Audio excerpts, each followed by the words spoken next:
Bahaya fanatik buta terhadap ketokohan manusia. Cerita dongeng pun lebih mereka percaya daripada fakta sejarah yang jelas-jelas tidak bisa dibantah. Habib Lutfi dan produksi sejarah wali-wali Nusantara.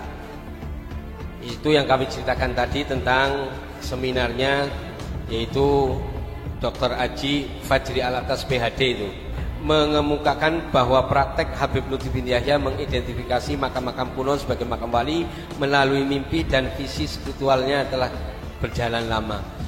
Habib Hasan bukan orang asing karena masih pernah keponakan oleh Kanjeng Sultan Hamengkubuwono, dan beliau yang terakhir menetap di Semarang. Di dalam catatan sejarah nanti beliau disebutkan dimakamkan di Jejeran pada jam 10 malam setelah kejadian Perang Sepehi 20 Juni 1812. Yang maksum itu cuma Nabi, turunannya tidak. Bisa berkata seperti itu, pas hal ini menyinggol gurunya, malah dia memakai persepsi seakan-akan tidak bisa pernah salah.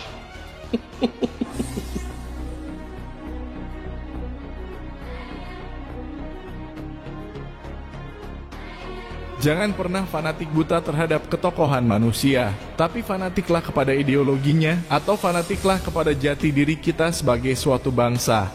Jika kita fanatik terhadap ketokohan manusia, maka kita akan membela mati-matian kepadanya meskipun orang tersebut telah menginjak-injak ideologi kita atau jati diri kita sebagai suatu bangsa. Namun jika kita fanatik terhadap ideologi atau jati diri bangsa kita, maka kita akan memuliakan siapapun tokohnya selama dia sejalan dengan ideologi kita dan selama dia bisa menjaga marwah serta jati diri bangsa kita. Tapi jika tokoh tersebut sudah tidak sejalan dengan ideologi kita atau sudah menginjak-injak harga diri kita sebagai suatu bangsa, maka kita akan lawan dia siapapun orangnya karena kita tidak fanatik terhadap tokohnya, melainkan fanatik terhadap ideologi atau jati diri bangsa.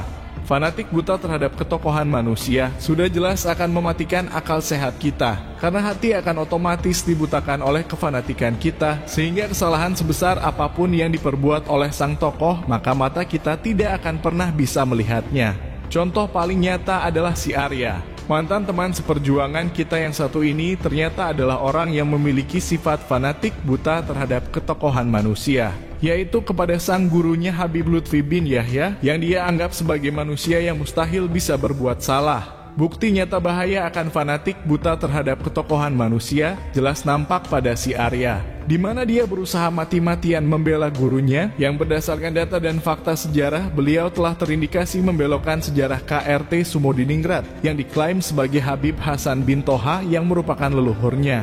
Makam KRT Sumodiningrat yang katanya adalah Habib Hasan bin Toha pun juga diklaim berada di Semarang, padahal makam tersebut tergolong baru ditemukan beberapa tahun belakangan. Makam tersebut dianggap paling sah mengalahkan makam KRT Sumodiningrat yang berada di Yogyakarta yang sudah berpuluh-puluh tahun atau bahkan ratusan tahun dirawat oleh para keturunannya. Namun karena saking fanatik butanya si Arya kepada sang guru yang begitu dikutuskannya, dia pun menjadi buta sehingga tidak bisa melihat fakta yang jelas berada di depan mata. Dia lebih memilih percaya cerita dongeng yang diucapkan sang gurunya daripada fakta sejarah yang tidak mungkin bisa dibantah. Setelah Hamengkubuwono sebagai keluarga dari KRT Sumodiningrat pun ia musuhi sejadi-jadinya karena dianggap telah menfitnah sang gurunya. Lebih parahnya lagi, ia menarasikan orang-orang yang melawan pemalsuan makam dan sejarah. Dia tuduh mempunyai agenda untuk memecah belah Nahdlatul Ulama karena gurunya itu dianggap merupakan ulama besar dari kalangan Nahdlatul Ulama. Ini adalah jelas tuduhan picik yang sengaja dia lontarkan demi membela gurunya. Di Nahdlatul Ulama, Habib yang alim, Habib yang sepuh, bukan cuma Habib Lutfi saja. Di antaranya ada Habib Umar Muthohar dan masih sangat banyak lagi yang lainnya. Lalu, apakah kita menyerang mereka semua? Tidak, kita hanya menyerang satu saja, itu pun karena beliau terindikasi memalsukan sejarah bangsa kita. Habib yang tidak pernah mengusik marwah bangsa Nusantara, tidak gila untuk dihormati karena nasabnya, kita tidak pernah mengusik mereka. Maka sangat picik jika kita melawan satu Habib saja, itu pun Habib yang terindikasi membelokkan sejarah bangsa, lalu kemudian oleh si Arya kita dituduh memecah belah Nahdlatul Ulama. Hai Arya, jika selama ini kau gembar-gembor hilangkan kebencian supaya netral pikiran, maka kita ingin mengatakan, hilangkan fanatik terhadap ketokohan, karena hal itulah yang membuat fungsi akal sehatmu bermasalah, sehingga kau tak bisa lagi melihat mana yang benar sesuai data dan fakta sejarah. Cerita awalnya ini kan diklaim, ini makamnya ini, keluarga ini, kan begitu. Padahal di sana itu ada keluarga penerusnya, masih banyak yang hidup. Saya menanyakan itu karena saya adalah terah beliau dari urutan ke-8. Dari ini kekancingan ini, nasab ini dikeluarkan oleh Keraton Ngayogyakarta Hadiningrat. Ya, maka dari itu saya menuntut kalau memang benar Bin Yahya. Bin Yahya itu maaf, itu kan marga, pasti ada sosoknya siapa yang itu lebih pasnya. Lutfi Bin Yahya. Oke. Buktikan kepada kami. Tak terima kok kalau benar, tak rangkul. Panjenengan itu saudaraku. Tapi kalau memang tidak terbukti, ya publikasikan juga. Ya. Dan minta maaf. Saya menuntut minta maaf. Dan kalau Anda bisa membuktikan kebenaran itu, saya hadiahi mobil 1 unit.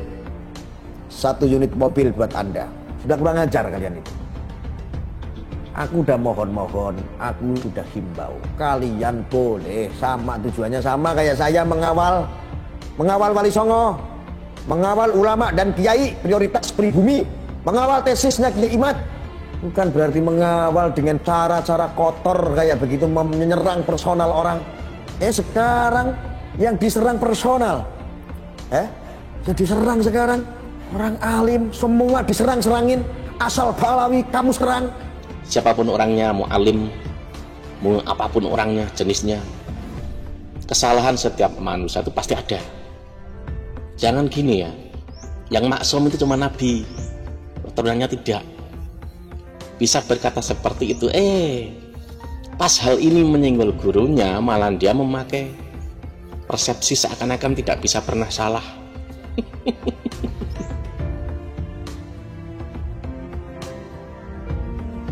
Pemalsuan makam dan pengaburan sejarah melalui klaim seorang tokoh besar yang diakui sebagai leluhurnya adalah bentuk kejahatan besar yang berusaha mengubur sejarah kebesaran bangsa kita. Jika semua tokoh besar bangsa Nusantara diklaim sebagai orang yang berasal dari golongan mereka dan kita hanya diam saja tidak berusaha melawannya, maka apa yang akan terjadi kepada anak cucu kita di masa depan 100 atau 200 tahun mendatang? Sudah pasti generasi bangsa kita di masa depan akan menjadi bangsa yang lemah, tidak memiliki kebanggaan sejarah, tidak memiliki kebanggaan sebagai suatu bangsa, karena sejarah yang ada pada masa tersebut semuanya mengatakan bahwa orang-orang dari golongan Habiblah yang berjasa atas tegaknya peradaban di bumi Nusantara. Berat memang menerima kenyataan bahwa orang yang dulu kita muliakan, orang yang dulu kita elu-elukan sebagai ulama yang meneduhkan, ternyata terindikasi melakukan pemalsuan sejarah yang akibatnya sangat berbahaya bagi kejayaan bangsa kita.